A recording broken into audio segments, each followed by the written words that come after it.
नमस्ते बच्चों, 7th class के विज्ञान विषय में आप सभी का स्वागत है।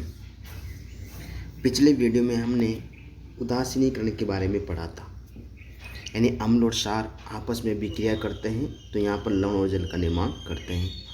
लवण जो है किस प्रकार से उपयोगी में आते हैं इसकी हम चर्चा करने वाले हैं। यहाँ पर हमने यहाँ पर बात करी थी, अम्ल और क्षारक आपस में विक्रिया कर लवण और जल बनाते हैं। साथ में इसमें क्या करती हैं, ऊर्जा निर्मुक्त होती हैं।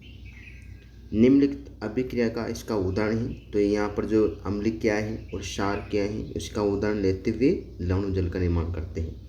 तो अम्ल के रूप में यहाँ पर हाइड्रोक्लोरिक अम्ल, जिसे HCl भी कहते हैं। क्षार के रूप में सोडियम हाइड्रोक्साइड और इसको NaOH कहते हैं।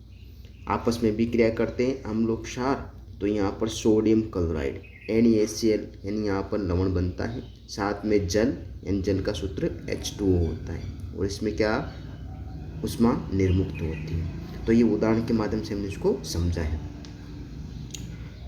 चूने के पानी में तनु सल्फ्यूरिक अम्ल मिलाया तो अभिक्रिया मिश्रण गर्म हो जाएगा अथवा ठंडा होता है। तो इसको आप अभिक्रिया करके देखते हैं, प्रयोग करके हम इसको समझ लेते हैं।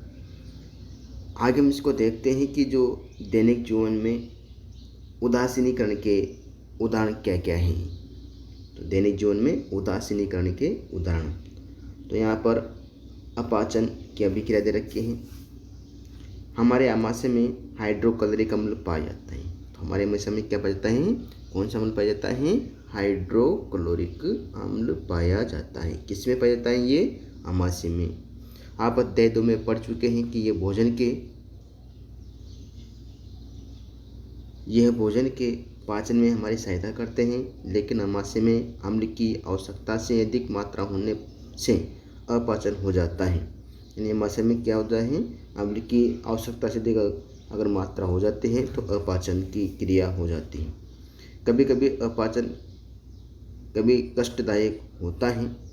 अपाचन से मुक्ति पाने के लिए हम दूध या मैग्नीशियम जैसे कोई प्रतिअम्ल लेते हैं, जिसमें मैग्नीशियम हाइड्रोक्साइड होता है। ये अत्यधिक अम्ल के प्रभाव को उदासीन कर देते हैं, इसलिए इसको एक प्रकार से क्या कहते हैं, एंटासिड भी कहते हैं। तो यहाँ पर जो है अपाचन से मुक्ति पाने के लिए किसका प्रयोग करेंगे, दूध या मैग्नीशियम का। तो ये दूधिया और मैग्नीशियम दे रखा है, इसको प्रति अम्ल भी कहते हैं, एंटासिड कहते हैं, यानी मैग्नीशियम हाइड्रोक्साइड होता है। तो ये क्या करेगा, अम्ल के प्रभाव को कम कर देता है, उसको उदासीन कर देता है। आगे हम चर्चा करते हैं, इसमें कुछ ऐसे जंतु हैं, पादप हैं, जिसमें अम्ल यहाँ पर उपस्थित होते हैं। जैसे यहाँ पर हम बात चींटी का डंक। जब चींटी काटते हैं तो त्वचा में अम्लीय द्रव डाल देती है। डंक के प्रभाव को नमी युक्त खाने का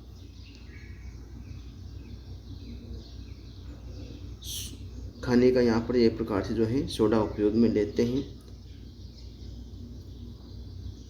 और ये सोडियम हाइड्रोजन कार्बोनेट होता है तथा कैलामाइड विलेन मलकर उदासीन किया जा सकता है, जिसमें जिंक कार्बोनेट होता है।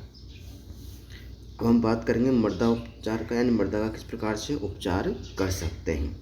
तो मृदा को उपचारित करने की क्यों आवश्यकता होती है कि जब हम अधिक उर्वरकों का उपयोग करते हैं तो मृदा अम्लीय और क्षारीय हो जाती है।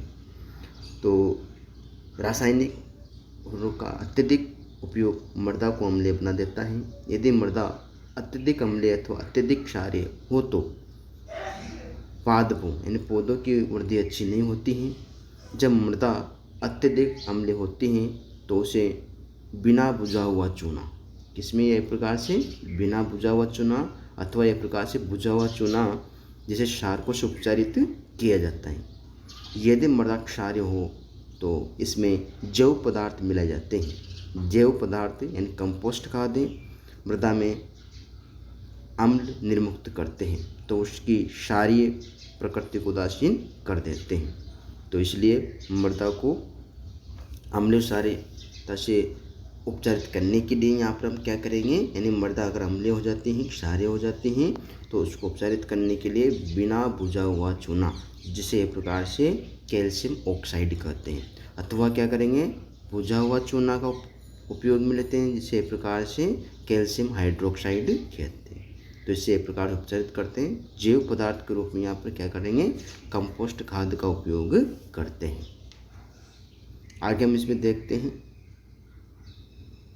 कारखानों का अपशिष्टीकरण। तो जो कारखाने हैं उसका किस प्रकार से अपशिष्ट जो निकलते हैं उनको एक प्रकार से उनसे कैसे निदान कर सकते हैं। अनेक कारखानों के अपशिष्ट यानी कचरे में अम्लीय पदार्थ मिले होते हैं। यदि ऐसे अपशिष्ट पदार्थों को सीधे ही जलाशयों और नदियों में बहने दिया जाए तो मछली और अन्य जलीय जीवों को अम्ल नष्ट कर सकते हैं। अतः कारखाने के अपशिष्टों